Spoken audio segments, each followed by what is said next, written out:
I'd like to have a prayer for the Penobscot, Carol Dana.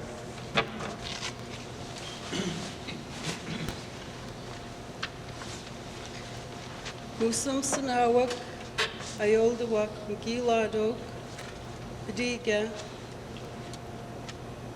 Abi, Uji Lawi, Ujukaman Dalna Bemnawa, Bemkiska, Dopa Galara Wenna, Galitun, Gagwas, Dayabe, Aboldawa, Babonki, Vejia, the Binawa Ki, the Binawa Nijanak, Dopegala Wenna, Bemkiskak Nagamijmiga. Medas's no. Ioldawa, Sinotsanagatan, Milin Maliksano, Ujukaman,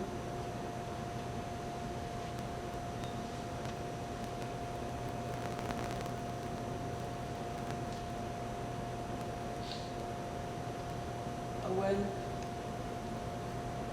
Milin Bamausina, Ujukaman.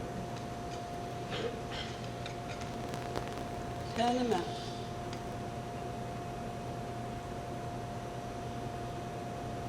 Chishak, Ioldawa, Alami Sawanesan, Awen, Milin Bamausina, Misita Awen, Ioldawa, Bemkiska, yeah. Naganigania, Ujukaman, Dopegalarawen, Snabak, Nagarawazisak, Nijanak, Ioldawa Bemkiska, Ujukaman, Nagamaliksano, Bemkiska, Nagamijmida.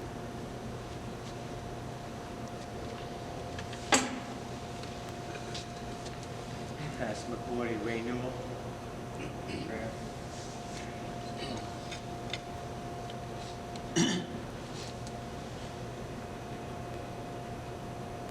Jimmy Toxin. Nolas wel te moed, ik ben Demkis. Waarom niet ik? Ik wil even zien wanneer ik is aan Kerry beetje ben. Hoe dat? De leeuwen komen. Ik heb ze dan leeuwen komen ook niet. Dat ik dat toen een misschien nog. Wat je de west doet die. Ze dood doet die eigenlijk. Maar ik heb gezegd, wel ik gezegd. Nu was wel te mooi, ik ben een perceel. Ik zie me die heel graag met jou. Zal ik dit doen? Maar nu was wel te mooi, ik ben niet echt. Wat je is gizwek, die ik LLS storm, like killer. Wat je is naar gizwek, die ik mis koud dood in. Wat je is gewoon mis zo dood dood die ik de gate. Nu ga de west go ik doen. Wat je wil ik.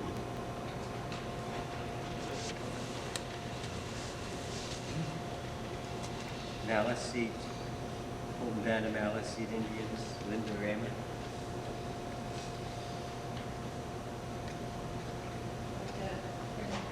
Lessons from our tribe that our ancestors looked down on all the books today and help us all come up with a right decision.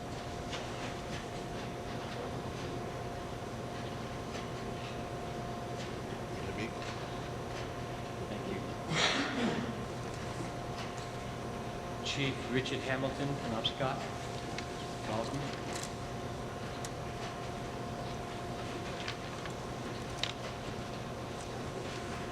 Thank you, Jim.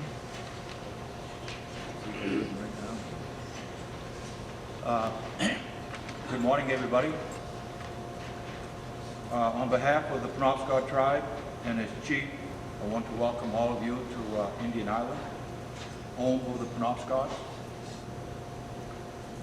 Our tribe has lived here for thousands of years, literally speaking, thousands of years. And The University of Maine has, by carbon dating our artifacts, determined that we have been here for at least 6,000 years. During this time period, however, things were not always peaceful. Even before the arrival of the Europeans, the Penobscots had to defend this land from attacks by other Indian tribes, the Mohawks, MicMacs, and others. In the 1700s, the British Army attacked this island. We are still here. Today, we hear a lot about history, culture, traditions. Unfortunately, however, these words, history, culture, traditions, do not exist, nor are they accepted by governments unless they can be documented. Fortunately, federally recognized American Indian tribes have a government-to-government relationship with the federal government due to numerous treaties, Supreme Court decisions, legislation, and executive orders affirm this unique legal relationship. To put it another way, the U.S. government exchanged federal services for land, water, and minerals for the indigenous people who lived on this continent before the United States was formed. The exchange was made through treaties that were negotiated and signed with tribal nations that were and still are recognized as sovereign nations. These treaties remain in effect. Recall, if you will, the history of the Penobscots, when we could walk, camp, and hunt from the Penobscot Bay to Mount Katahdin and never leave the boundaries of our land holdings. Remember that American Indians are known and defined by the language, culture, and land base. All three are intertwined and part of a never-ending process. Once again, welcome to Indian Island and have a good meeting. Thank you.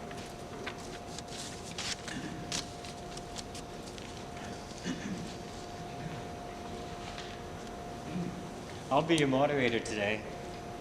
I was asked, and I think it's an honor to be here between the tribes and the state. That means louder, right? Can you hear me back there? You do that anyway, Mark. They're harassing me if you guys back there. As moderator, I will try to keep us on time. Of course, we started late, so we have to excuse me for being late as well from the startup. I understand this workshop, this cultural workshop, is on the culture and traditions of the tribes in Maine. And it's an educational forum of which we're going to discuss from in the beginning to now, and a little bit of future if you want. There is no way that we could possibly do the culture of Indian tribes from the beginning of time to today in this short period of time. However, we will give it a try, and we will start with introductions, of course. We have to know who's here. We had the invocation from the tribes. We had a smudging ceremony, and by the way, that would be a first start in a tribal cultural session. Would be that the invocation is actually to bring all of us into one mind. You all came here from different parts of the world. You get stuck in a traffic jam, or they ran out of coffee. Your coffee was cold, spilled it on you. Well, we're going to wipe that all out with the smudging ceremony and the prayers that were said by the tribes. And now we're all of one mind, one spirit. You're a community, you're a tribe, if you want, for this purpose. Let's start with introductions, and could you just take and just say a little bit of something about yourself? And we'll start with my dear friend, what's his name? Here on my right, Wayne. I was just getting ready to take a nap, Jim. My name is Wayne Newell. I'm from the Passamaquoddy tribe. I guess my primary love is the preservation and continued use of culture, and so what I do is I'm the director of bilingual and bicultural services at one of the schools at Indian Township. I'm also a member, Passamaquoddy representative to the Maine Indian Tribal State Commission.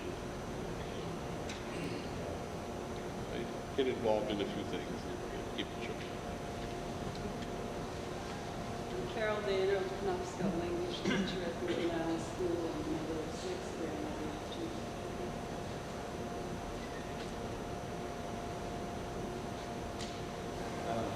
I'm Arthur Nestor. I'm an elder of the Penobscot tribe, and I'm here as an elder trying to promote and bring together and keep together the traditions of our Indian ways of life, and trying to present that to the non-Indian people of this nation. There are so many people that doesn't know who we are or what we represent. They don't even know we exist. So therefore, my job, as I see it, is to actually try to make an awareness of our people. Thank you very much. I'm Connie Baxter Marlowe, great-grandniece of Percival Baxter, and I am here as I am a bridge person. I perceive myself as a bridge person between the Native people and the white people. And I spend a lot of time with the Native people and have come into an understanding of their ways that have really allowed me to see the truth in what they carry, they've been carrying the true nature of the universe, these herbs and that this smoke going up to the Creator is fact, in my opinion, what I've experienced for the past 10 years of living with the Native people. So I just want to give you that input. It's a huge leap in the linear white way of seeing the world, and in my opinion, it's time now for the white heart and mind to open to a broader way of seeing the world so that we can walk in balance on the planet. So I just want to give you that perspective, and with the hope that it opens hearts and minds to a broader reality today. Good morning. My name is John Banks. I'm Penobscot. I'm the director of the tribe's Natural Resources Department. I've been in that position for 20 years now. I'm also one of the Penobscot representatives to the Maine Indian Tribal State Commission. And I'll say more about some of my thoughts as a commission member for 14 years later on this afternoon. Also welcome you all to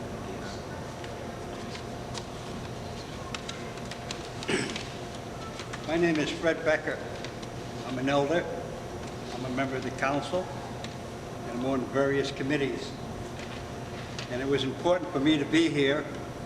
I wanted to meet you people to see what this is all about and to learn. Welcome. My name is Matt Dana. I'm from the Passamaquoddy tribe in Indian Township. I work for the Environmental Department, and I'm also a member of the Natural Resource Committee. Do I have to talk again, Jim? Anyway,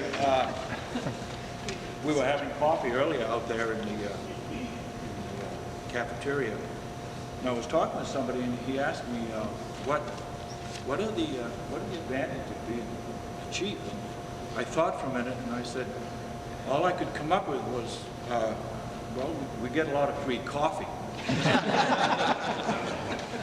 But they never give us a raise. But welcome again, anybody. I'm Butch Phillips. I'm a Penobscot Nation elder.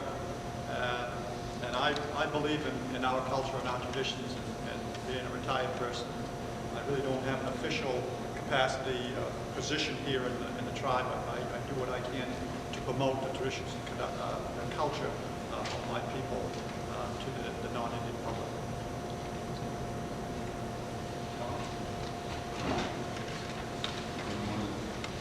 I'm the Passamaquoddy representative of the Maine legislature. I'll try to speak louder. I see this gathering as a step towards a better understanding between Native people and the people of the state of Maine.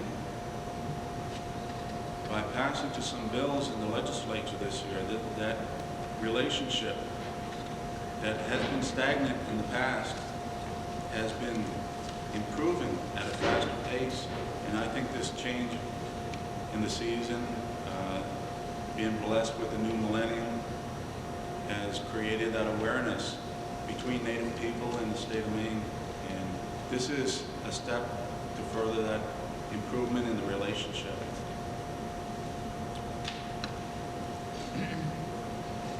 Hi, my name is Mark Chevery. I'm from Penobscot. I grew up here on Indian Island. I'm the in-house attorney for the tribe, and I'm the second representative of the Maine Indian Tribal State Commission, along with John Banks. And I'm just here to observe and participate in this educational process. Thank you. Hi, my name is Craig Sanborn. I'm a staff attorney with Pine Tree Legal. Today I'm here in my personal capacity as a Penobscot tribal member concerned, and just here to find out what's going on. Thank you. Good morning. I'm Brenda Commander, and I'm tribal chief of the MicMac and Malliseet Indians, located in Wichita County.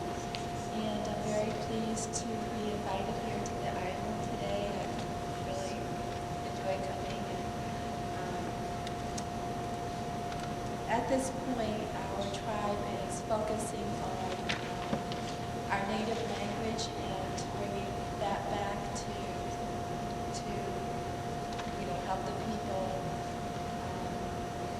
gain back their culture, which basically was they were forced to not speak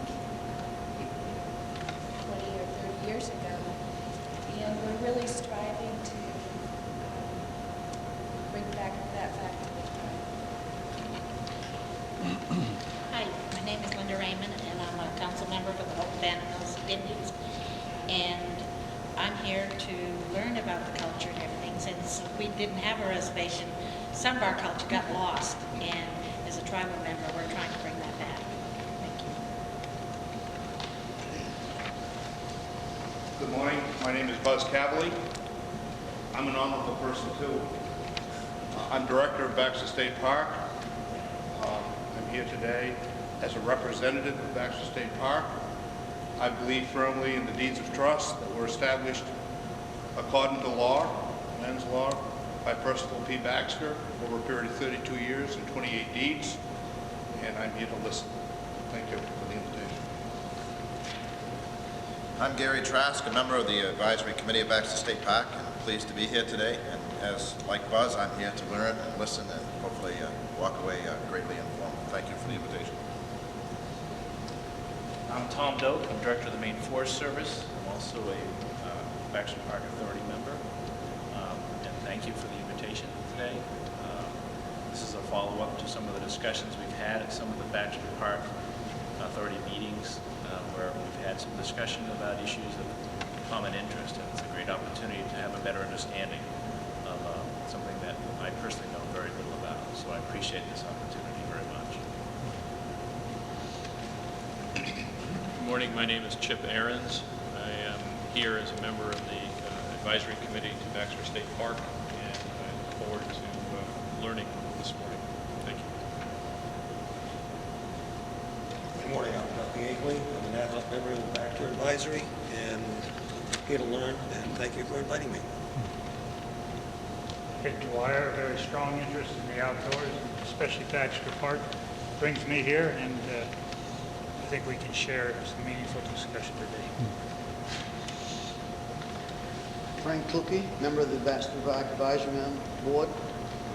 Glad to be invited here. I want to listen and try to learn whatever I can. Good morning. My name is Elizabeth Sockfish, and thank you all for coming. I'm a Penobscot Tribal member. I sit on a Penobscot Tribal Council, and I think this meeting hopefully is going to be very, very effective and positive. Thank you. I'm Donna Loring. I'm the Penobscot Nation's representative to the New State Legislature, and I want to thank all of you for coming. And hopefully we can reach a better understanding between the state and the tribes and work something positive out of this. I'm Lorraine Gaynor, and I worked for the nation several years. I retired December 31st from the position of private clerk. And I'm here to help welcome you all. And it's like I'm following my brother and my son around. So here I am. I'm Beth Johnson. I'm business manager of Baxter State Park. I want to thank you for inviting us to come and learn more about your culture. Good morning. I'm Shirley Baxter, and I am a member of the advisory board. I had the pleasure of reacquainting with some people here today that I had worked with in my position as a Girl Scout, and I am looking forward to getting back in touch with some of your culture and your tribal ways. Thank you for having us.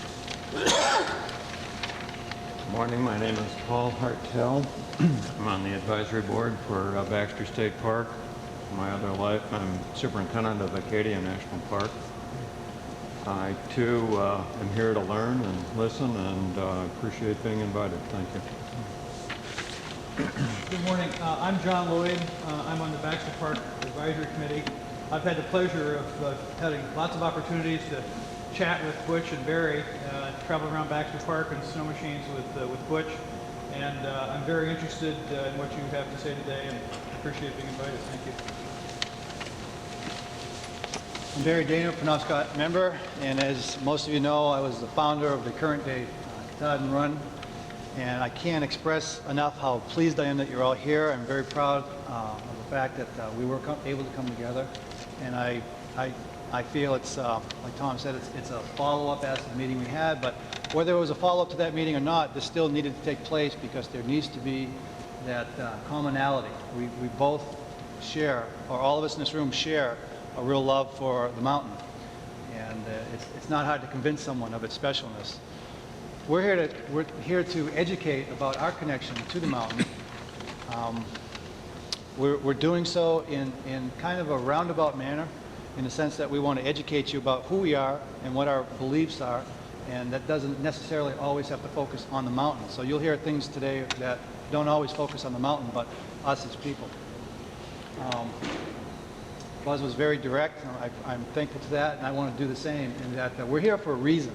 And it is my strong belief, it's my vision, that the Wabanaki people will have a place at our mountain, that we have an opportunity to practice our traditions as they have been practiced for thousands of years. As you heard, we've been here for thousands of years. So the way I see this all working is that we were all chosen to be here maybe by a higher power.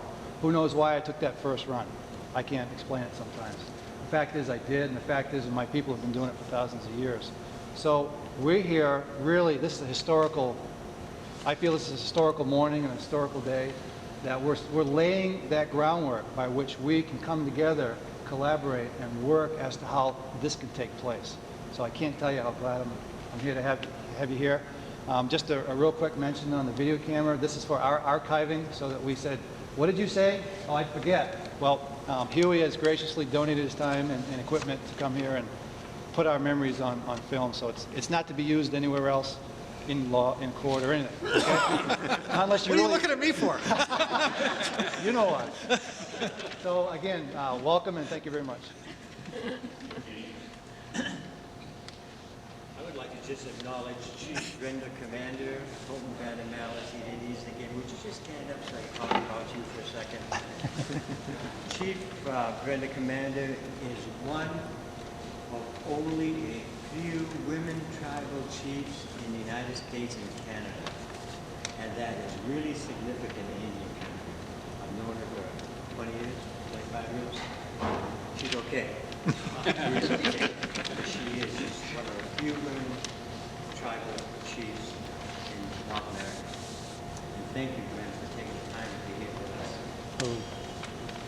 The highest ranking people in this room, the highest ranking officials in this room would go in order, and the order would be Chief Hamilton and Chief Commander, and then thereafter anybody else. There would be Elizabeth and the two representatives in that order.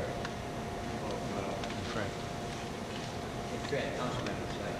Council members. But that would be the order when you come to a tribal government. I've also got to say that there are no food or drinks allowed in the library. I've got to also tell you that this school won the National Award for Design when it was designed by the tribe and the tribe's school board. The school board sat down for months designing this school. And they won the National Award for the school. You have an opportunity to take a tour of the school later, as well as a tour of the museum later, if you would like. To start this off, there was one other thing. I'm an old fellow. I'm an old negotiating committee member years ago. And there's about 3 or 4 of us in the room. When we came down to the 11th hour, actually it was 11:59 seconds, Baxter State Park and a few other things were thrown in. We were already in the hopper. And Attorney General Cohen and the governor's office said, oh, we can't deal with that right now because of timing. Don't worry about it, it'll be taken care of with the use of the park. That was one of those things where in good faith, we said, okay, we'll work on that later. And so that was doing negotiations, land claims. At the very last minute, the House and Senate were receiving the Solomon Acts to act on. I'd like to bring forth a Lieutenant Governor and tribal leader, Elder Butch Phillips, Reuben Butch Phillips, Penobscot, on Wabanaki perspective.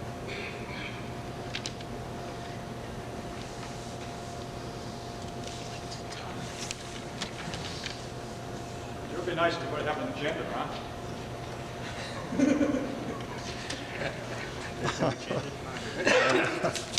Agendas. That's the first rule of having a productive meeting is have an agenda, which we set months ago, and they set on the table over here, and just to let you know what's going on. And also the sheet that the multi-page sheet is just copies of an overhead slides, if you want to call it, of a presentation that I do that deals with everything we're talking about here today. Some of the things we won't be talking about specifically on those pages, but if you see anything on there that you might like further explanation, then when the question and answer period comes, you know, you can ask me at that time. But you've heard the word used today a number of times, our culture and our traditions. And also I heard almost from everyone here, they're here to listen. And that was basically the title of my opening remarks today, listen. Now, it also been mentioned by Chief Hamilton that we've been here on this land for thousands of years. And exactly where you're sitting is our ancestral homeland. A lot of things have gone on over the past thousands of years, you know, right on this very land. And I think we should be very honored and privileged to be here in this beautiful building, and especially this beautiful library, as a setting to talk about our culture and talk about our traditions. And a lot of the oral history is usually started by saying, in the beginning. And that's where our traditions got its start, in the beginning. In the beginning, our people lived on this land, and we traveled up and down the Penobscot River, from the ocean, the seashore in the summer, the leisure living on the seashore, and then moving inland to these temporary villages. And in the fall, we'd go way inland with our canoes and our families, and we would hunt in the fall. Some of the families would go to their family hunting territories and spend the winter as a family group, and they would hunt and trap and just survive the main winter. And in the spring, make their way back down to the villages and eventually back out to the coast and to the summer. So they were a traveling people. They were a riverine people. They traveled by canoe. But at the same time, their whole living was gained from the land.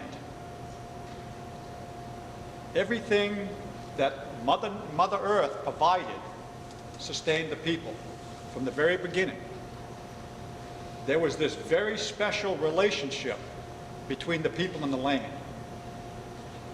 In the prayers that you heard today, even if you couldn't interpret them, the prayers always include prayers of thanksgiving.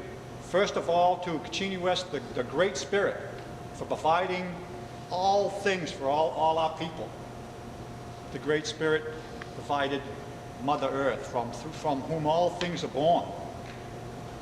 And all the plants and the animals and the birds and the fish and the trees and our medicines all sustained the people. And the people believed that all things on Mother Earth, all the animals and the plants and the fish and the trees, the insects, the elements, all were spiritual beings. Everything had a spirit. And those spirits must be appeased. So prayers of thanksgiving was given. The tobacco and the sweetgrass and the other medicines were burned in thanksgiving and to appease the spirits. And it was also believed that all these people, all the animals and the fish, and the birds and the plants and so forth, were all interrelated.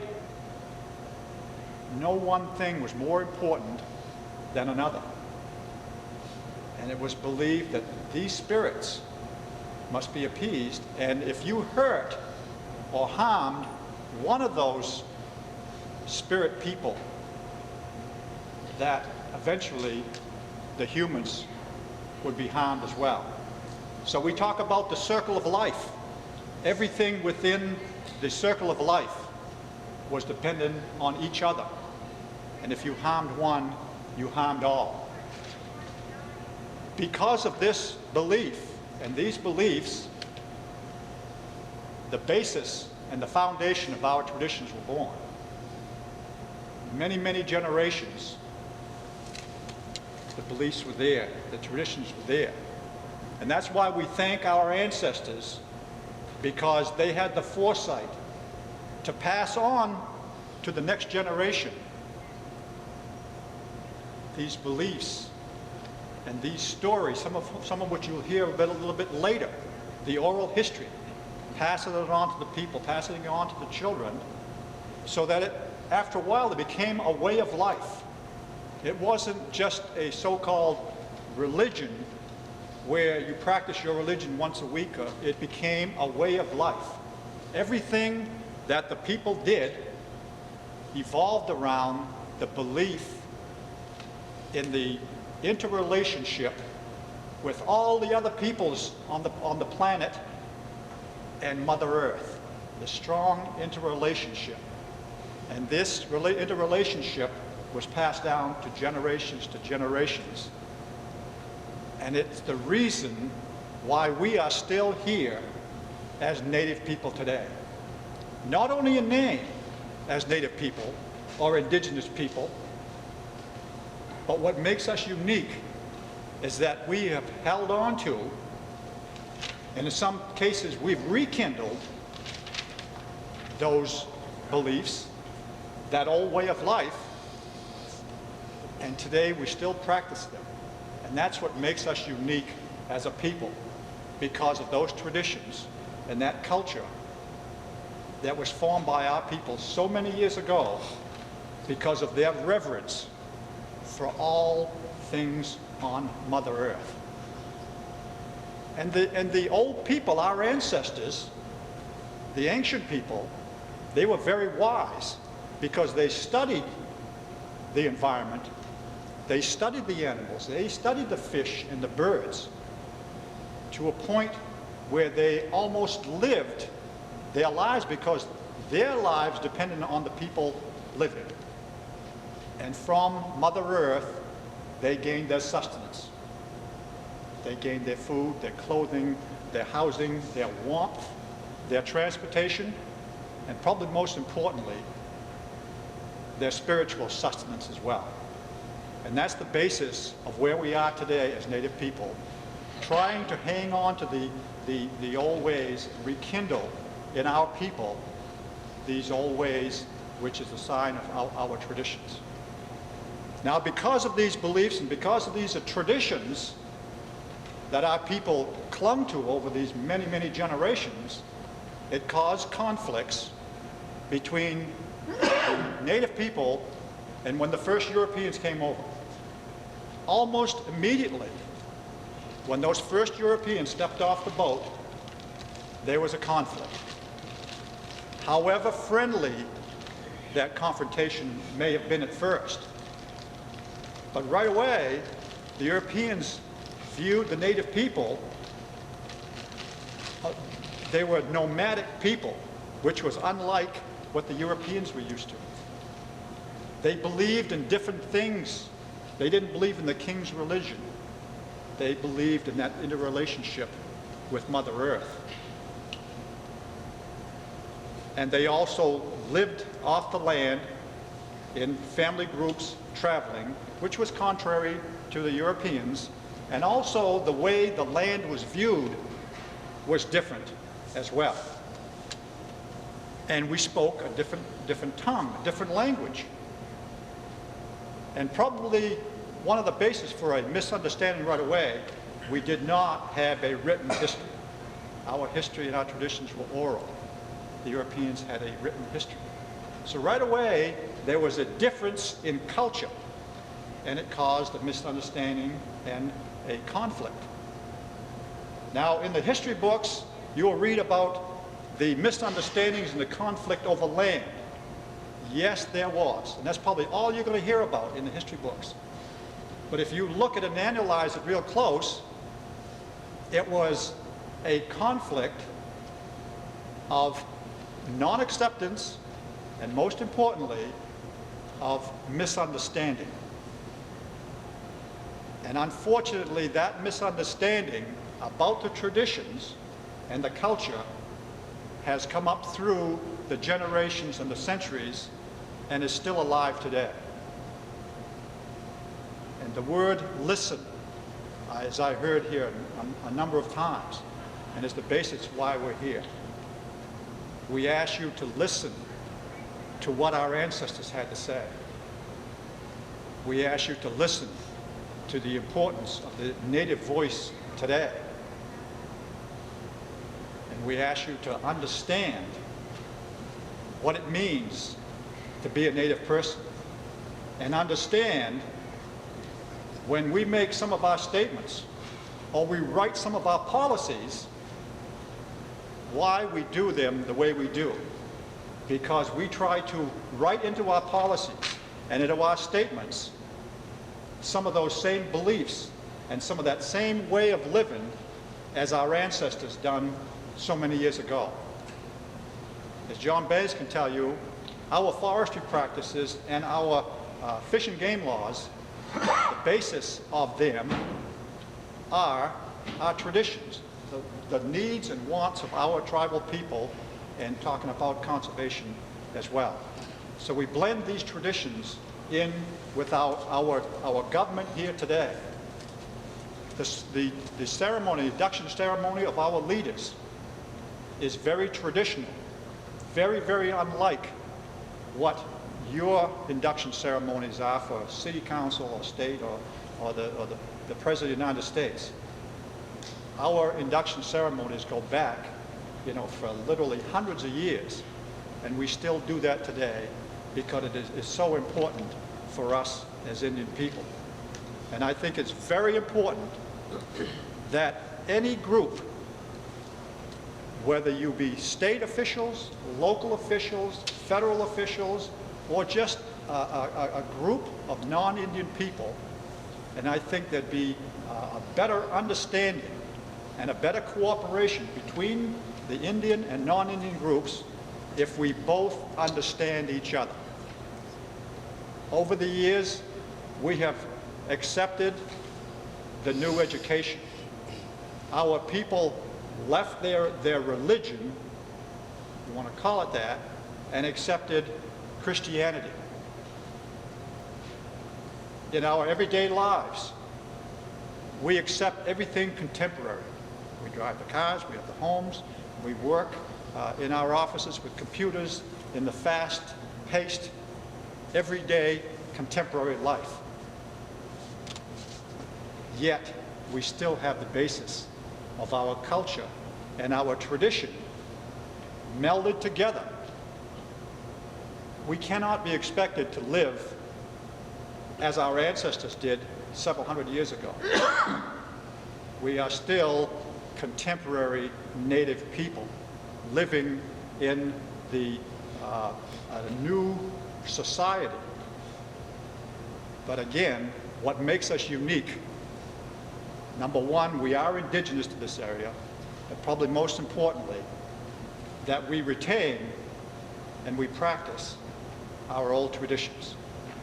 And again, I implore you to listen to what we have to say. You don't have to accept it all. We're not trying to convert you, but just to listen and understand. Thank you.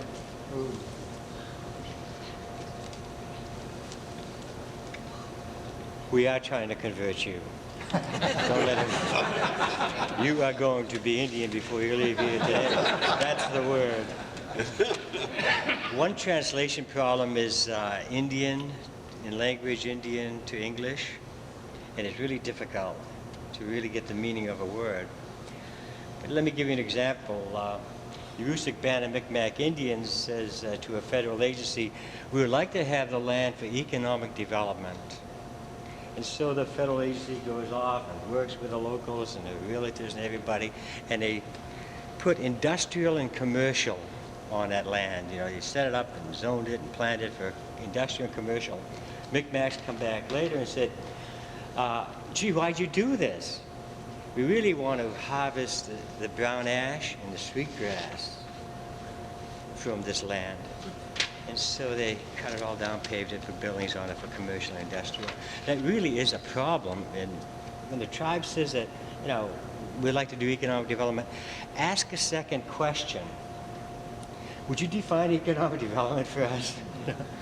Because harvesting brown ash to make baskets and white ash for the hoops and all that is really quite a bit different. Donald Sock Toma. Donald Sock Toma is a representative of Passamaquoddy. He's going to give us Wabanaki history. I think we should hypnotize everybody so we can really absorb this. Break a leg. Good morning. The Wabanaki, who include the Passamaquoddy, the MicMac, the Malliseet, and the Abenaki, have inhabited Maine, New Brunswick, Quebec, Nova Scotia since time immemorial.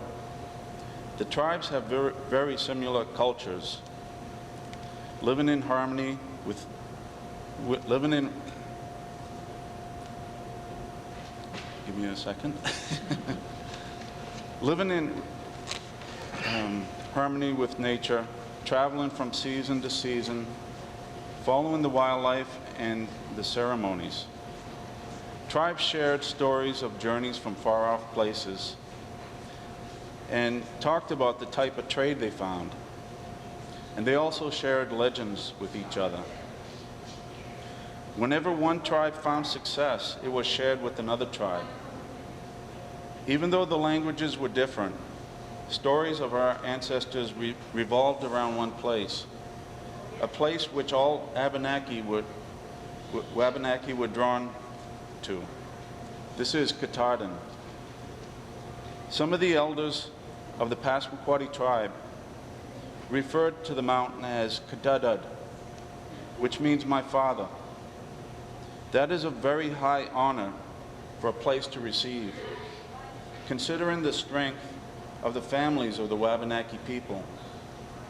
I sat in amazement listening to traditional stories as I was growing up. But the stories about Katahdin would draw on the whole spirit and soul of the elder storyteller. The more I think about the way they spoke about Katahdin, I realize it was more than a mountain, but it was the very sacrament of the Wabanaki religion. That would be hard for one to understand unless one knew the meaning of the spirit of the land and what it meant to the tribes. Joseph Nicola, who wrote The Red Man in 1893, tried to explain Native spirituality in terms with which the general non-tribal public would understand. That was using some Christian concepts. Some people still do not understand because they do not have that connection to the land.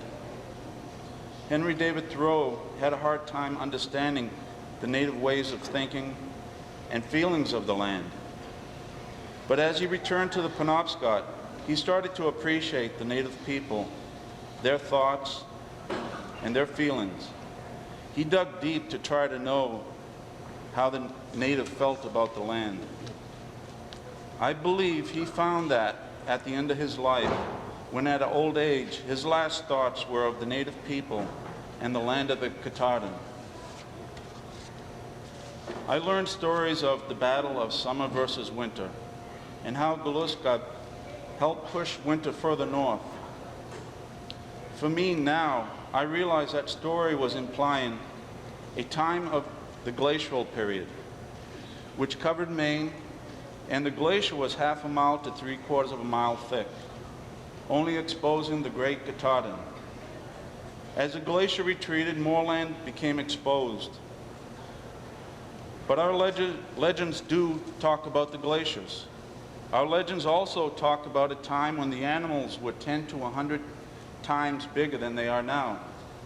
For me right now, I realize the story was implying a time of the mastodons and the dinosaurs. Our legends have special meaning to us. That is why Katahdin has so many stories associated with it. Stories of the spirit of the mountain, stories of the formation of the sides and the top, stories of people traveling and being drawn to the mountain, stories of Native people traveling to give offerings to the mountain, to quiet the bad spirits, to thank the good spirits. As I drive along Route 6, which is alongside Musquash Mountain, it goes between Springfield and Lincoln, I catch a view of Mount Katahdin and its majestic snow-covered peaks. It has me stopping to gaze at it, and it sends shivers throughout my body as if to tell me the past is alive for those that seek it. It's amazing to have these thoughts and feelings of Katahdin after my people have been exposed for 400 years to a non-tribal culture which tried to destroy that feeling. There are stories which talk about the spirit of young Katahdin living in a big cave with his family, all which had an impact on Native people. Thunder and Lightning, the brothers of Katahdin, also lived there. There was a story of a Native woman who married Katahdin, and his child and her child had magical powers as they returned back to the tribe. I could talk for days about the stories of Katahdin. I hope that knowing about our past and how it revolved around the mountain will help us seek a better understanding for our future. The mountain is part of us, just as the old stories are. If you look at the people all over this world, their religion has a place, a special place to go to gain strength and peace. For the Wabanaki, that special place is Katahdin. That needs to be understood. And thank you.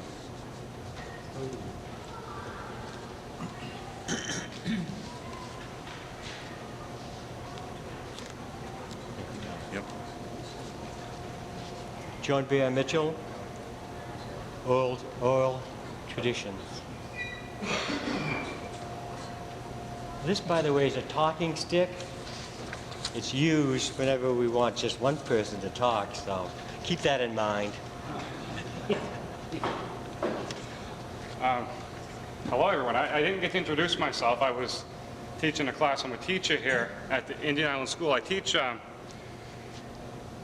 program that was created by Barry, actually, called Native Studies here at the school. I also teach social studies.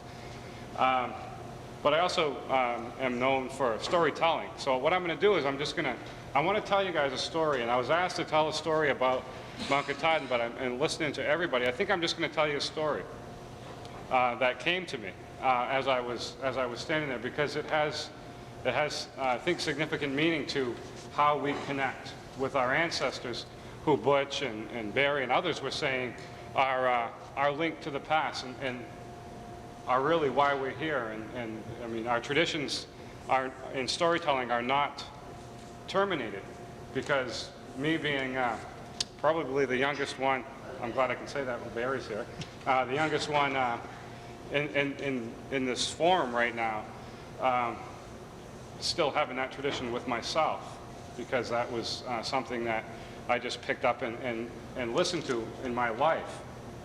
And I know we have other storytellers here also. But I want to tell you a story that I heard a long time ago. I had a great-grandfather. His name was Bunny Ranko. He used to take me fishing all the time. He used to take me out in the woods. And I would go to these places which seemed like they were like 2 days away, but then I come to find out they were a Milo or something. And so it just felt like it when you're a kid. But the oral tradition, like Butch was saying, is something that's been passed down. Our language, our stories. And of course, we tell our stories now in English. And I was always told that the English versions take away a lot of the feelings, where one word fluctuated many different ways can mean many different things. But they're still fun. And the oral traditions were told as we traveled and as we passed by certain landmarks. Things where we stopped and we honored certain landmarks, certain kind of like entities of spirits within those landmarks. Obviously, Mount Katahdin being one of those major landmarks. But when I was sitting back there listening, this story came to my mind, a story that my great-grandfather, Bunny Ranko, told me. He served on council for a long time. He was born in 1901 and died in 1985 when I was still in high school. And still just started high school, actually. And it went like this. A long time ago, or in the beginning, we all spoke the same language. We all spoke the same language as the trees. You ever sit next to a stream or a river and hear the water go down? You can hear the swishing noise. That's a language that's speaking. But we lost that language. The rabbit could speak to the deer. The trees could speak to the people. The clouds, the rain could speak to the animals. It all shared a similar language. But since that time, we've lost that communication. And why? Because we've changed our environment. We no longer live among the trees or among the mountains. As far as that's our walls. Our walls that we put up around us are right here. They're artificial. So when we put these walls up, we lost that language over time. We don't understand that language a lot of times. Some of us are reconnecting back to that language. But we were also a migratory people.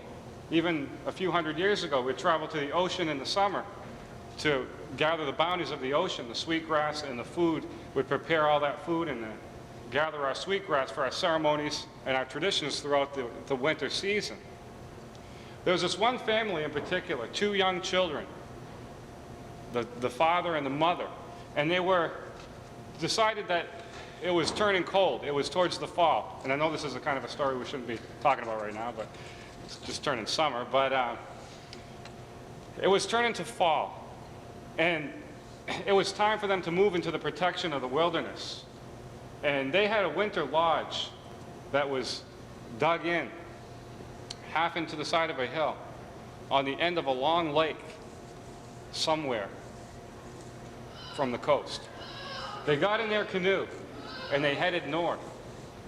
They portaged where they had to. They hunted and gathered along the way.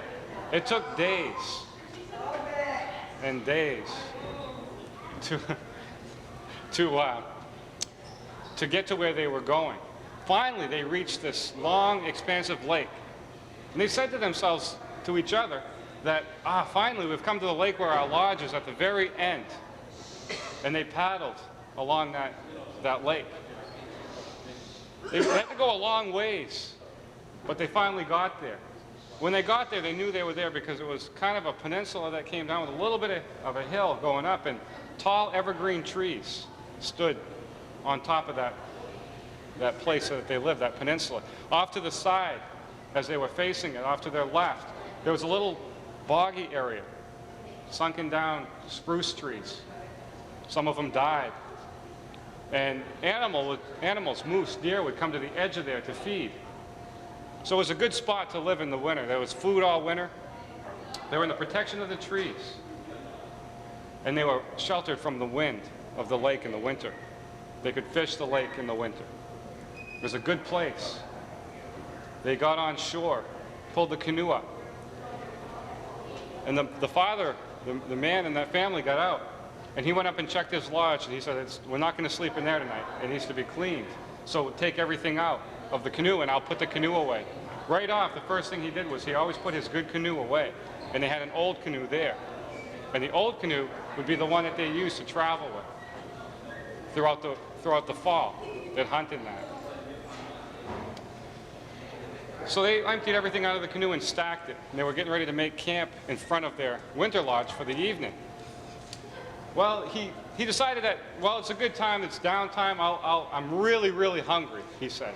And he kept asking his wife, can I get some of the dried fish? She said, no, I'm going to cook something. That's for the winter. Just stay away from it. But I'm really hungry. Just do something. Keep busy, and you'll forget your hunger for a few minutes, and then I'll fix you something. I'll cook you something. And he said, oh, but I'm really, just go do what you're going to do. So he got down, picked up his canoe, and put it on his shoulders. He kept the canoe stored at a certain spot next to that little bog, and he'd put it on little logs that he had cut, so it wasn't sitting directly on the ground. And he started making his way over towards that storage space that he kept it on in the wintertime. And he tried to step over must have been a nice big storm there during the summer, because there was a spruce tree that had blown over, and the animals had gone over it many times, and they broke the branches off, so the branches were sticking out very sharp. And he tried to step over, and he thought to himself, I'm going to have to move this so the kids don't get hurt. And when he went to lift his other foot up, he tilted, and the wind got caught in his canoe, and he went down on the back of that tree, and he felt pain in his back. And he sat there for a second, and he thought, wait, I'm not bleeding. So he got up, and he continued his way. He had fallen directly onto that tree, onto those sharp, broken branches that was dried up. But he made his way over, and he stored his canoe on there, put a lot of fir boughs on there, and some birch bark over them so the weight of the snow wouldn't compress onto his canoe. He was going to keep it there for the winter. He went back to his family where they were making camp, and he sat down, and she had food ready, and he sat there, and she offered him food, and he just put his hands out, didn't say a word, just put his hands out, turned his head. He didn't want it. She wondered, well, he must have snuck some meat, figures. And so she didn't say anything. And that night in the sleeping arrangements, the houses were always arranged a certain way. When you walked in, the kids slept to the left, the parents into the back, and any guests or remaining kids would sleep to the right. He stayed to the right. And he sat there, and without saying a word, he just watched the activities of what was going on in that winter lodge. And every time someone would come near him, he'd turn his head and put his hands up.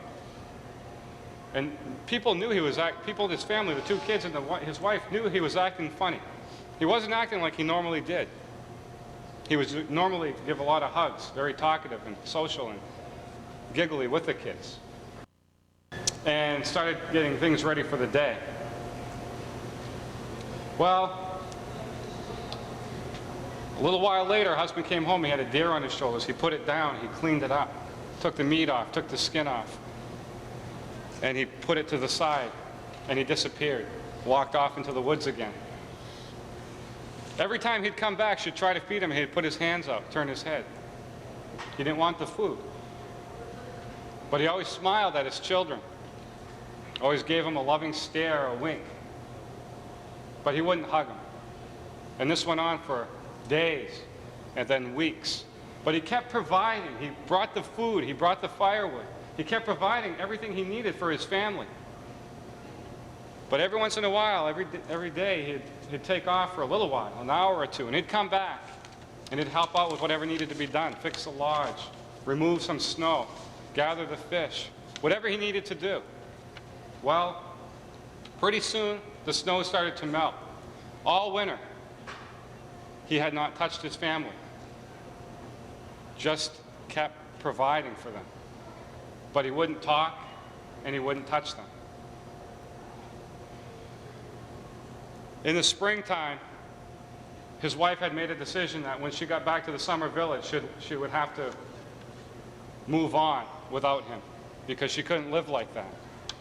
And she didn't want the kids to live like that either. Well, he came up to her and he spoke to her for the first time in a long time, and he said that he loved her and he loved the kids, and that she was to take all the things that they needed, and she was to head back to the summer village and meet all the new people and mourn the loss of the people in their family or friends that had passed on during that winter. And then he said, but I want you to come back alone and get me. And I'll be waiting with the rest of the provisions, the heavier stuff. I'll be waiting for you. And when you get to me, understand, please. And she didn't know what he was saying, but she did what he asked. She took the kids and some provisions and went to the summer village. And when she was at the summer village, she joined in on all the celebrations of spring and met all the new family members. Had a good time, ate a lot, danced, and then made her journey back towards the end of the lake. She enjoyed her new canoe her husband had made during the winter. He never made canoes during the winter, but this particular winter he had. She didn't understand it, but he made it, said it was for her, and it would travel well and fast, and it was easy to handle. She enjoyed it as she paddled back up to their winter village to pick up her husband. When she got there, the rest of the provisions, like he said, were there. They were waiting in a pile. So she loaded them in the boat. She waited. And her husband wasn't around. So she hollered to him and went and checked the lodge and different places that he'd hang out. She couldn't find him. She waited a long time. The sun had reached the very top where it cast no shadows on the ground. It was high noon, then it started to go down. It was getting dark again. She realized that if she didn't find her husband pretty soon, she would have to spend the night there again. So she was kind of edgy and wanted to get back and be with her kids. It took her days to paddle up there. So she started looking for him. She went over and she found where he stored the other canoe, and she said, I wonder why he made me this new canoe, because he's pretty lazy usually. He doesn't like to make new stuff like that. So she started uncovering the old canoe and feeling it. The bark was still solid. The ribs were still firm. There was nothing wrong with it. Why did he make me a new canoe? She couldn't understand it. She waited a little longer. She hollered to her husband. He didn't show up. She was starting to feel scared now. Something must have happened. So she was looking around the canoe and decided that, well, maybe something inside broke. And she bent down and she lifted the canoe. And when she lifted the canoe, there, lying under the canoe, was the body of her husband. And from the looks of it, he had been dead all winter. He was laying on a broken spruce tree with branches sticking out through him. And that's the story. And what that story means to me is that our ancestors, even though they may have passed on, they're still here and they're still providing for us. And they will do all they can, whether we can see them like he let his family see him, so they'd be comfortable in knowing that they were protected and that they'd be provided for. In times since then, most of the time, our ancestors don't let us see them. But they speak to us through these landmarks, through the river, through the mountains. And they're still there for us. And we understand that. And we know they're there. And in their way, they are helping us. And that's my story.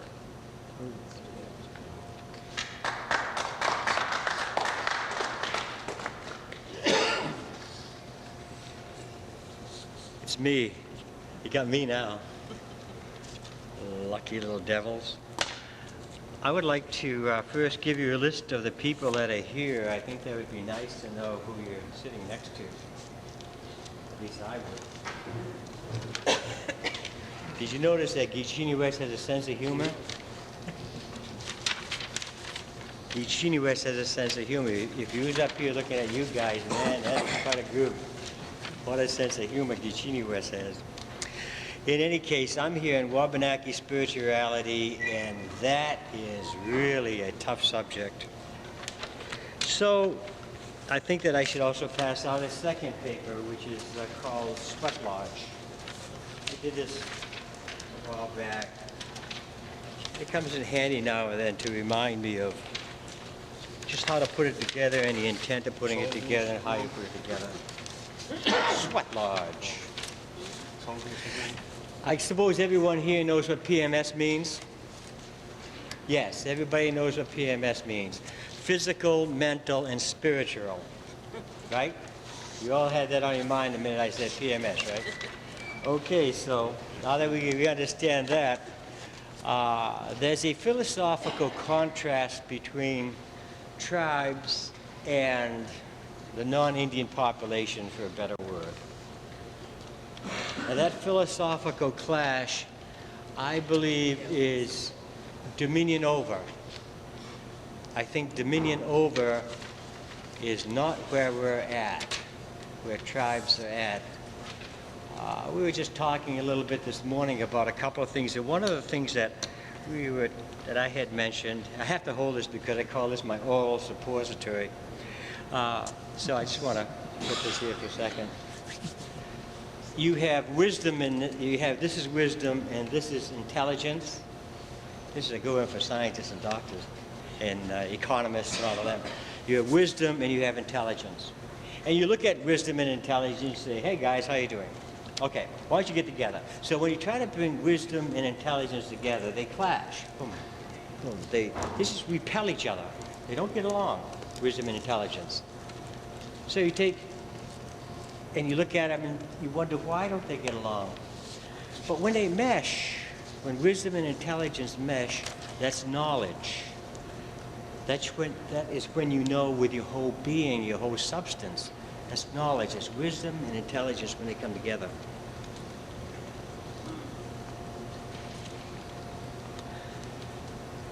It took us about 2.5 years to find that out by going in the sweat lodge. In the sweat lodges and going on vision quests and asking those favorite questions, the real tough questions. Is, the question that's been dwelling now for about 4.5 years has been, spirituality is reality. Spirituality is reality. So the men keep pondering that question, and they go around and they stand around by the sacred fire and they ask the same question. Spirituality is reality. And so you have to wonder how is resolve that. Is it a question or is it the truth? So spirituality is reality. So you take a look at a couple of words. Wiliwan Gicini West, Wiliwan Gichi Thalgama, Wiliwan Gichi Manitou, Wiliwan Sazus. The rites of passage actually come with every tribe. And when you say God, it's not really just blatant English God. It's the light, the brilliant light of life. It's the spirit of all creation. And so you say, really? Well, thank you, grandfather. Thank you, God. Thank you, grandfather. And they all have different meanings. And I like the Indian God than I do the English God, if you want. It's so blatant. The clash that we have, that we run into constantly, is just a kind of thought. I had mentioned earlier about MicMac and the economic development, that clash between what they understand economic development to be, as would be economic development in a non-Indian segment. But where you come from, all tribes, you have the same rites of passage. The Irish, French, English, Russians, whatever, all have the same rites of passage. You were born, you went boy to man, you get married or you married a vocation, and then you died. 4 basic rites of passage. You have them all, we have them all. You have the same rites of passage in ceremonies. When you're born, a naming ceremony, boy, well, girl to woman, or boy to man, you have the rites of passage there. And lately we've been using the Vision Quest for that purpose. At least I believe that I really was taken that at 47 years old I do my first Vision Quest and really found out what life was all about. And on a Vision Quest, it's really, I used to say it's quite easy, but then I think about it, it really is quite difficult. Carol and Wayne. And actually, you go into a sweat lodge, and a sweat lodge lasts about 4 or 5, maybe 6 hours if you've got 20 people taking a sweat. It could take about 5 hours. You leave the area, and they take you up and they drop you off at Matagamon. And there's Bridge Point, Matagamon has been specifically set aside for the tribe for ceremonial purposes. And you stay there for 4 days, no food, no water. And at the end of 4 days, you come, they go up and bring you back, and then they put you in the sweat lodge again. Oh, before that, they have to purge you a little bit. They give you a little bit of birch tea. You have to drink a few cups of birch tea, and then you heave. You just puke all over the place. What it does is it gets inside your stomach and it churns it all up. You know, it really gets in the stomach and works on it. And then all the black stuff and green stuff that you can't pass through your body comes up also. That's purging. Then you go in a sweat lodge. You can hardly walk now because you're really wiped out. Arnold, remember? You can hardly walk now. Back in a sweat lodge for another 4 or 5 hour session in a sweat lodge. It's not so much the physical aspects or the physical characteristics of the sweat lodge that's important. We can talk about the stamina or the electrolytes in the blood or the physical conditions. It really is that segment, the third night, the night the men scream, that's important. It is transition where you give everything up and you step into the spirit world and you're there. It's the most wonderful, wonderful place in all of the universe. It is wonderful. You've got to experience that once. Actually, a mother and child, I think, is the hardest relationship to break because you can't love anything greater than Gichiniwes in order to make transition to the spirit world. And when you make that step, it's like floating, it's levitating, it's, hey, baby, I can do anything. And then you find out that, oh, look, why is the wind blowing so hard? Why are the trees bending? Why is the snow coming horizontal again? Remember the horizontal snow? Snowing like a son of a gun. And there you are up there, practically nothing on, and it's really quite rugged. That's the physical part, but the spiritual part is stepping over into the spirit world. Earlier we had mentioned that Gichiniwes is one God created all things. That is one reason why Penobscot and many of the other tribes adopted Christianity on that base philosophy. Gichiniwes is God created all things. The problem with the religion as it goes later is that Gichiniwes, God made all things and we have dominion over them. No. In Indian country, it's God made all things and made me out of all that is. So, the little insect, the moon, the stars, the wind, the water, rain, soil, the water, the river, it's me. It's you. It's all of you. You were made from all of that. So you have a connection, a spiritual connection with all that is under creation, within creation. You don't have dominion over it. It's a mistake we've made, and we've polluted the hell out of the United States and the world because of that thought process. The philosophical clash. Indigenous peoples have something going for them that everybody else in the world wants. It's to be one with the spirit world. It's to be one with the insects. It's to be one with the animals. Conveying spirituality is probably the toughest thing in the world. There is no way I can convey spirituality to you.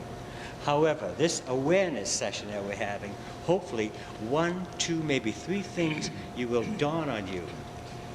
When I was a little girl, when I was a little boy, why did I think different than now? Because your thought process when you was a little boy, when you was a little girl, was more spiritual.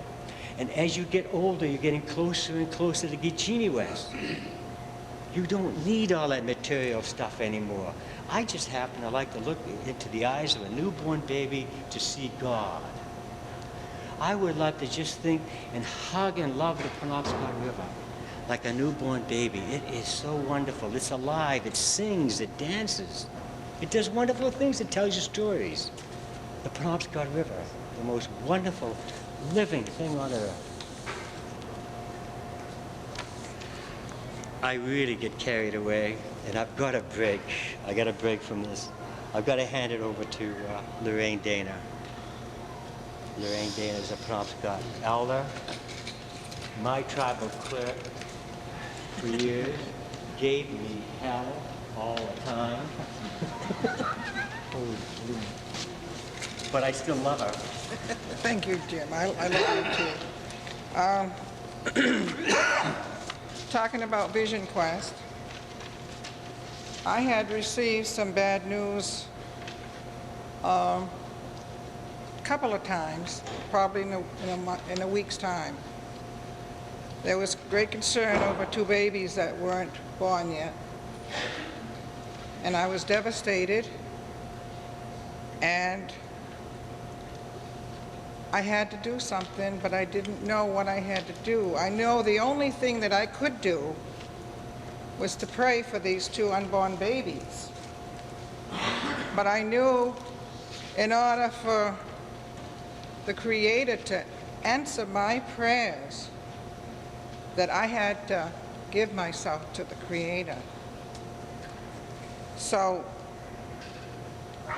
I went to my island, which is up in Lincoln, and I did what some people call a vision quest.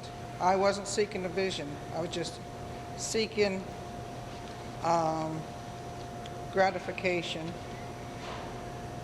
and a great favor from our Creator. So I did this 4-day fast, and I wrote a poem after the 2 babies were born. And it's entitled, "It's Just God's Way." How loud the beating of my heart when my friend left me on my island alone in the dark. I prayed so hard with all my might to calm my nerves from the sounds of the night. I told myself I must be crazy to come here alone, as the raging sound of the wind so strong made me yearn for my safe home. But I knew why I came here to pray, to fast and to be with my Creator for the next 4 days. My love for 2 babies not yet born outweighed my fears and made me strong. I gave my fast to God, you see, if He would make these 2 babies strong and healthy. As I lay down in my lean-to, I told my Creator, I don't want to ask too much of you, but I would really appreciate it if you could turn the winds down a little bit. And as I was praying, the winds died down. My Creator answered my pleas and calmed the storm. I was in awe, my soul filled with peace. God had opened my eyes to see that I was not here alone, and that He and my ancestors are always with me. The next day, I was awakened at dawn by Barry's special bird song, a sparrow lovingly calling as if to say, "Come on, get up, it's time to pray." To hear the birds singing made me feel so good as I gathered bark and stacked the wood. To start my sacred fire, that would be my altar to pray for my family. To the rising sun, I faced the east and prayed for harmony and worldwide peace. I gave thanks for all my friends I've known and for their support and love to me they shown. As I faced the west, I prayed for Gail, that health and happiness would prevail. And in her heart will know the joy when God blesses her with a healthy baby boy. As I prayed to the south, my prayers flowed with tears. I prayed to God to ease my fears and to let me know in some small way that my unborn grandchild would be okay. I gave thanks for my other darlings too, Don Magiso, Mullion, Eve and Andrew, for I love them all so very much and really enjoy being their gokamas. I also prayed for my mother, for my daughters and sons, and for my sisters and brothers. As I turned to the north, I prayed for us all. I gave thanks for winter, spring, summer, and fall. I gave thanks for Mother Earth and for Grandmother Moon, who governs our birth.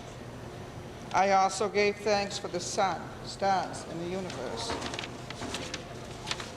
I gave thanks for all our Creator's works, for there's so much to see. Fowl, animals, fish, waters and trees, and creatures beneath the earth. I then sat down to beat my drum that was made by Barry, my son. And as I sang the Medicine Man song, two birds chirped in and sang along. One was a little brown songbird with the prettiest sound I've ever heard. The other bird was black with a white breast, with a curious air about him, who tried his very best to get a closer look at me by jumping from weed to weed. There was something about this bird I could see and felt a special bond between him and me. I then began calling him my little buddy. Buddy visited me every day to join me in song and to hear me pray. One day I felt a little weak, so I lay down and went to sleep. Suddenly I was awakened by the sound of the tapping of Buddy's beak. I think this was Buddy's way to see if something was wrong with me. Then Buddy took off. Near the ground he flew, twice back and forth past my lean-to. This was the third day and hot as could be, so I made a bed beneath a pine tree. A soft, gentle breeze surrounded and cooled me. I thought about the two babes and started to pray. And as I looked at the heavens, the clouds moved away. It formed a perfect star for me to see. Again, I knew my Creator was talking to me, telling me that everything would be all right, as he told the shepherds on that special night when his own beloved son was born. Then the clouds moved again and the star was gone. At my sacred fire the last day, Buddy didn't join me to pray. But as I packed up my gear and waited to leave, Buddy, out of nowhere, flew very close to me. I said goodbye, feeling kind of sad of leaving Buddy and the special closeness we had. In my heart, I felt great love and felt that Buddy was sent to me from above. Why would a bird out of the wild watch over me as if I were a child? I know and I believe a gift from God I received. When I got home, my daughter Laurie prepared a feast for me. My friends were there and my family. I told them about the winds, the star, and about Buddy. That evening, when all was quiet, I happened to glance at the telephone wires, and there was a bird looking down at me, and I could have sworn it was my friend Buddy. He then flew to the tip of the tallest pine tree. He turned his head to look back at me. Into the sky, he spread his wings towards the heavens, back to our King. Oh, there'll be those who will doubt my word about the winds, the star, and about the bird. But I know what I saw and what I heard. Some people may say in jest that coincidence just happened to us. But Father Jim told me one day, coincidences is just God's own way of being anonymous. In closing, I'd like to say, God heard, God saw, God gave love. These two precious babies are okay. Oops. Thank you very much, Larry. You received a one-page sweat lodge. For those of you that reading it, looking at it and everything, don't do this, okay? Don't do it. It's just for information. Don't try to do it. It really is very serious stuff. You should have a medicine man or a good pipe carrier to help you with that, or a medicine woman. I have Barry Dana, the Katahdin.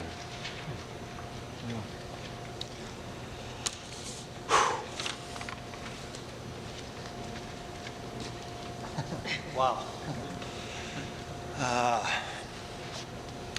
So I guess it's my time to focus on the mountain, which is kind of what's brought us here.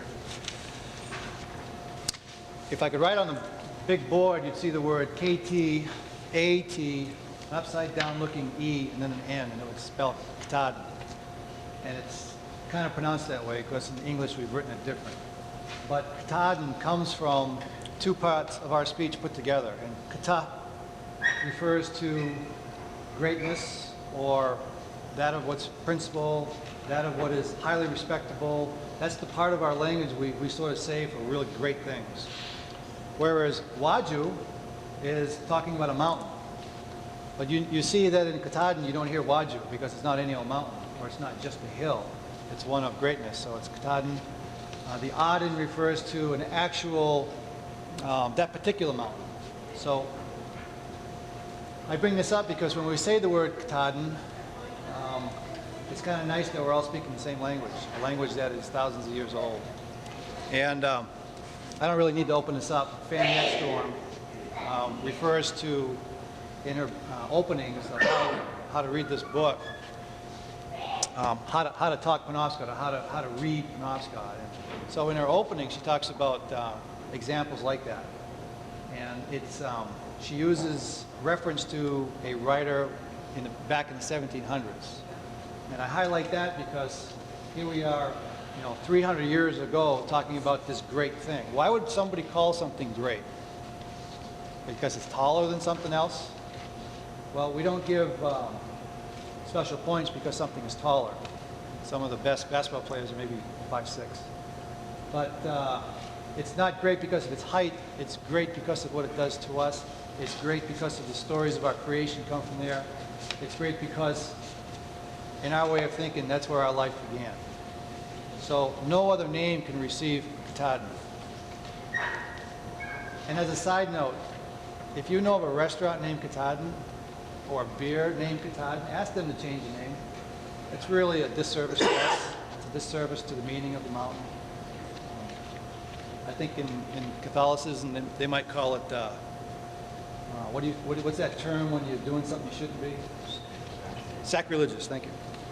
So I would sort of sense that and ask you to pass that on. So where am I headed with this talk? I'm supposed to just show you a film. I'm going to get to that in a second.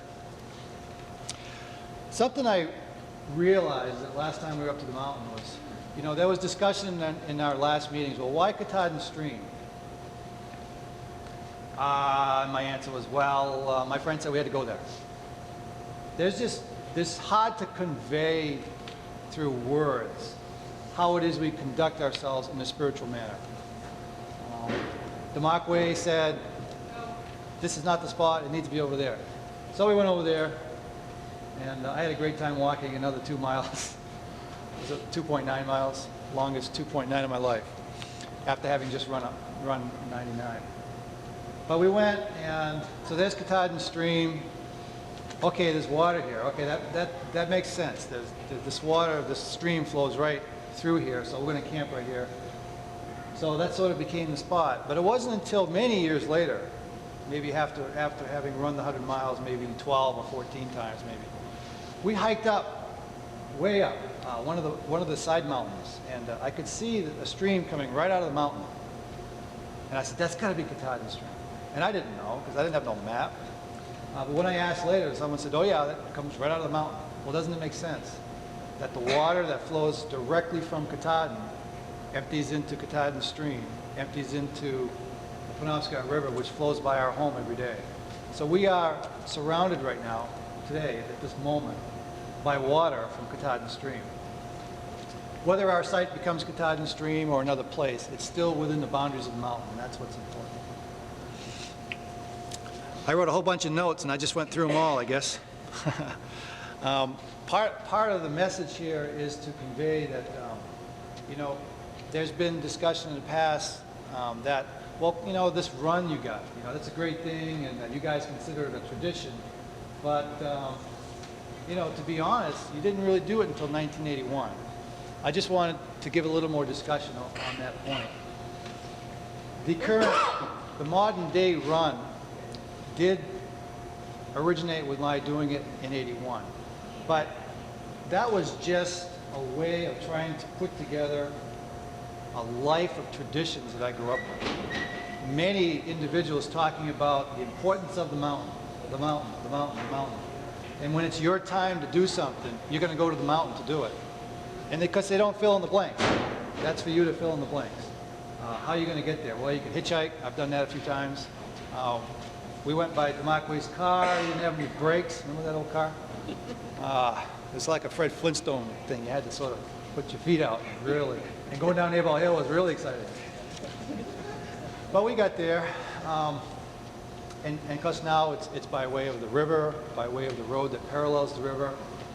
And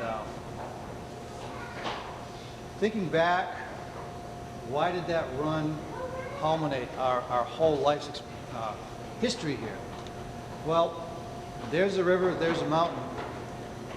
Today's life is so caught up in the technology and, well, gee, I'd like to do that with you, but I gotta work. And it's such a great thing to fall back on. Oh, I can't because I gotta work. But the fact is we have to work. The fact is we have to raise our families. And the fact is we have to exist in this lifestyle. And the fact is, well, maybe the park's not open yet. Or the fact is you can't do that. Or you can't do this. And you have to wait for this, wait for that. Well, the fact is we as Wabanaki people have maintained our connection to the mountain for all of this time. It didn't start in 81. The run started in 81. Our connection to the mountain never ended. It's just that we had to go underground with it for fear of persecution, for fear of being thrown in jail. So many of our people didn't want to come to you and say, oh, by the way, I'm going to spend 4 days up on the peak, or 4 days up on the plateau, or maybe 4 days on the third plateau. But it took place. And it's taken place for a long time. When I was a very young boy, I listened to Sanabi talk about his days fasting right on the very top, and the things that he talked about, and the animals that he saw, and the thoughts that came to him as he watched the ravens, particular aerials, right down the mountain. So, and this was a time maybe back in the 30s or 40s, so we never lost that contact. Okay, I didn't write a speech, so I can't remember everything I want to say, but I think you get my point that the present day run is a culmination of our celebration for being on this planet, for the hundreds of years of living through disease and war, broken treaty, and even currently fighting our own diseases of alcoholism, diabetes, cancer, cigarette abuse, and all the ills of today where we're not living a way of life that our ancestors once lived. We need something like this run, something like the sweat lodge, something like fasting, to sort of snap us out of our modern lifestyles, our fast-paced way of life, and bring us back in touch with our traditions. You won't see us walking around in leathers and moccasins and feathers. Those days are over.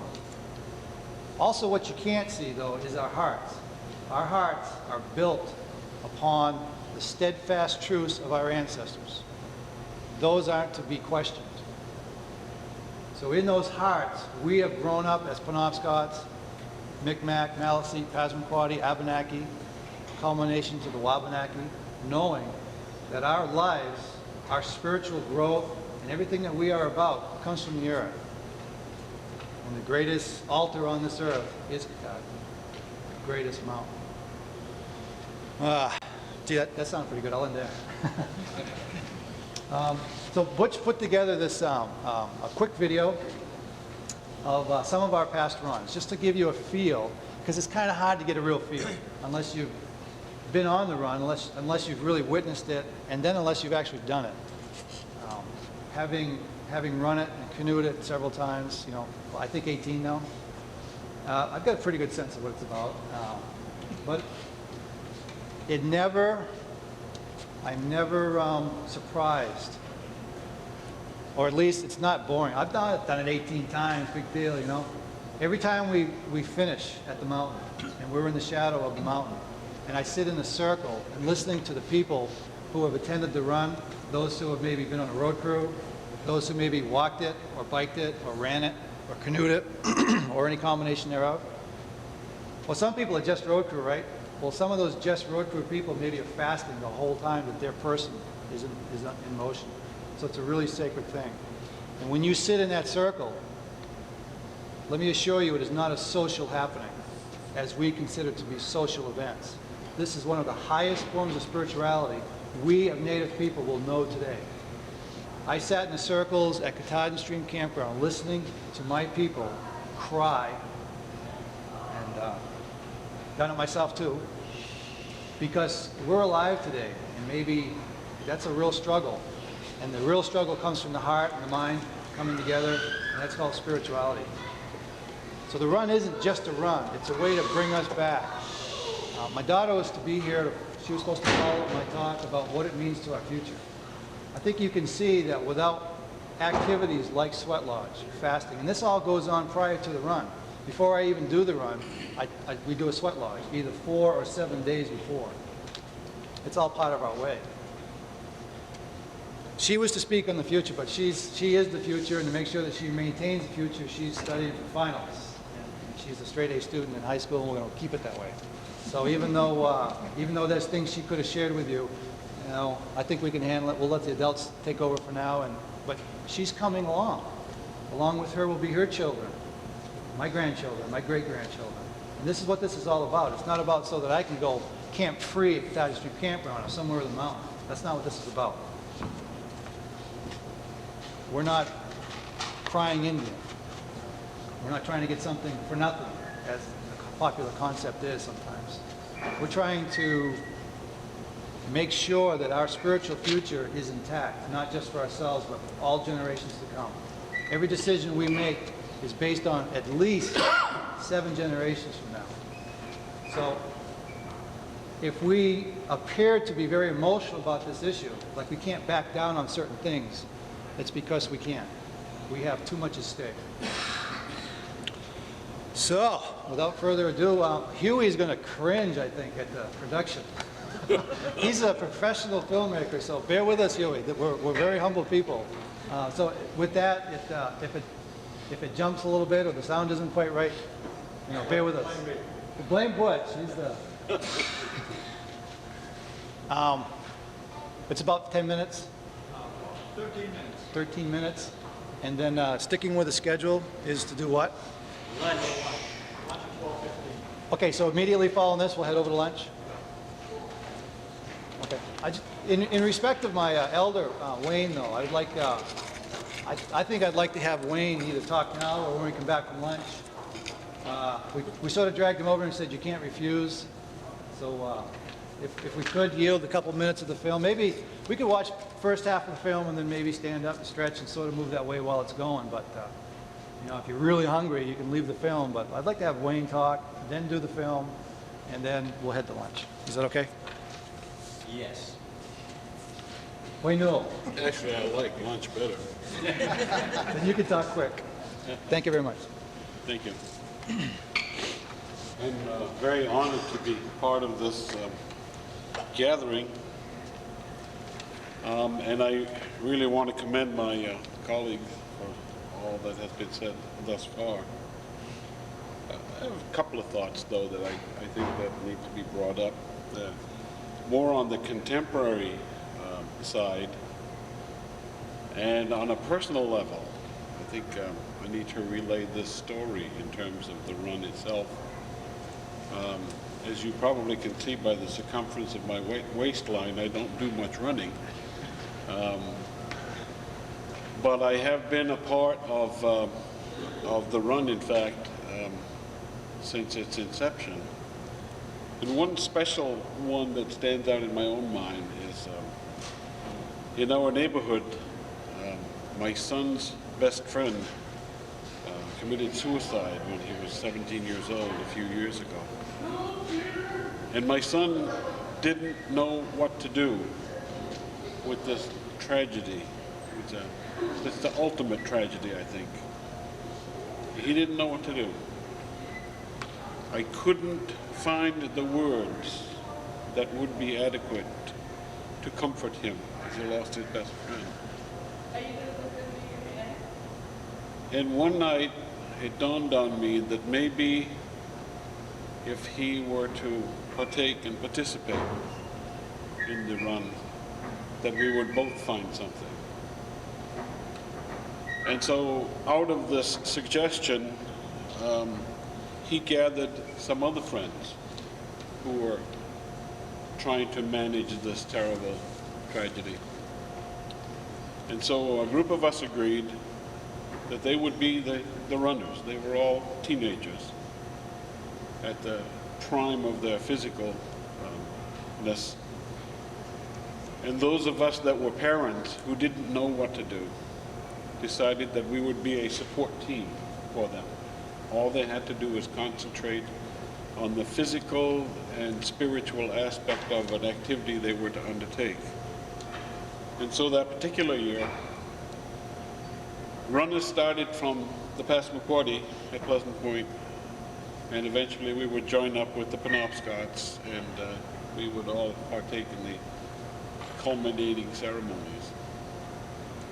I tell this story because it changed both my son's and my life, I think, in the sense that we got to know each other better in the midst of this tragedy. And I really didn't know how much until one day I looked at my computer and there was this file that looked kind of out of place. And I opened it up. Well, it wasn't one of mine. And I started reading. He had, as a part of his education and as a part of his attempt to go on from this tragedy, wrote what the Katahdin run meant to him. I still keep that piece of writing because, first of all, it just, I well up in emotion. You talk about emotion. One of the most memorable lines in his writing, and I have never known my son to be a great writer until then, was that he said in the thing, every time that he happened to be at the bottom of the hill, he would become renewed because he knew that at the top of the hill, new life would be given to him in all of this physical exhaustion. And it gave me the hope that he was going to be able to go on. And so, you know, it takes a long time to tell the story, and I'm not going to take that time now, but I did want to share this real human aspect to what this is all about. It leads me to the contemporary issue that I've heard, and I think that we you know, in talking about openness, in talking about ourselves, we need to dwell on the part that you hear sometimes in the paper or in response to even the policymakers and the advisory board. You read it in the press about why it is that we shouldn't be treated different like everybody else. But when you carefully look and lovingly look at that whole aspect, this is a non-issue, because historically, if you examine the relationship between the native people and the non-native people, for whatever else has transpired, the state of Maine has always maintained some sort of a special relationship to the native peoples in the area. And so it distresses me somewhat when I hear this as a first line of defense. I think that we really need to open our hearts to the fact that it's okay to treat us special, because we are special. We are indigenous to the area. There are no other peoples in Maine. No other peoples in Maine that can claim that they were here before all of this current issue transpired.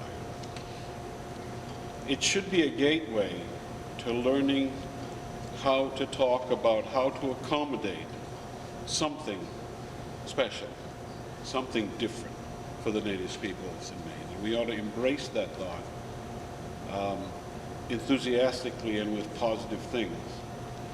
As I thought of what I might say here today, the thought came this morning that I wanted to at least make sure in my own mind that it was okay with me as a native person to say, please treat us differently in your deliberations.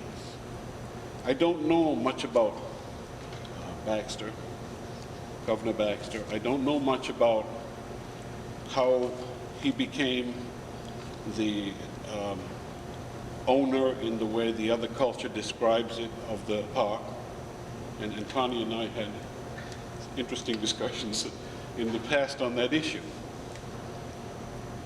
I do say that this is the reality of where we find ourselves. I can't help but wonder if Governor Baxter, in the vision that he had of how the park should be kept, had a special place in his inner thoughts for the needs of the indigenous people. I cannot conceive that he didn't. I cannot conceive that he would, if he were to speak to us physically today, want any thing to happen to the specialness. And so this is what I really wanted to make sure as we present ourselves, that we present that aspect. We have a special relationship with the state of Maine in the contemporary times. That is not a negative. And I think that we educate the people in Maine best when we don't retreat from that particular condition. And it is okay. And it continues to happen. It happens now in the legislature. It has historically happened. And my dream for the future, for my son's son, and for my son's grandsons and great-grandsons, is there will be always a place, a special place, where they will have access to this beautiful place, this beautiful park. And it would be a shame if through some contemporary rule we would have to stand in line like everybody else for a time for us to go and pray and to be us. And so as we open ourselves to you, particularly members of the Commission and the Advisory Board, I would implore you to open that part of the discussion because it is something that I think has to be said. And I'm doing it in as respectable way as I know how. It is something that I think indigenous people cannot retreat from. We want to be treated special. Thank you.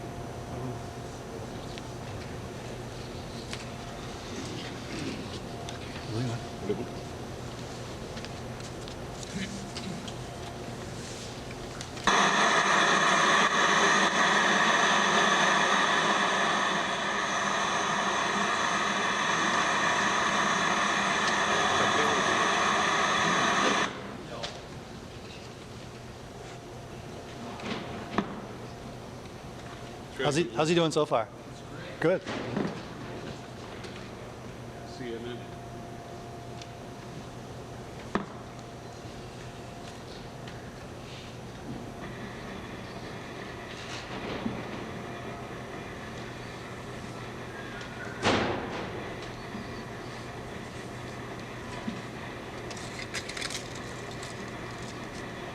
That's it.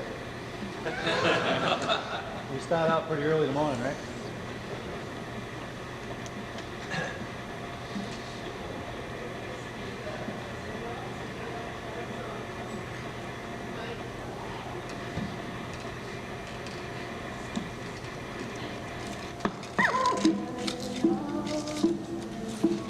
Turn up.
those of you that are leaving,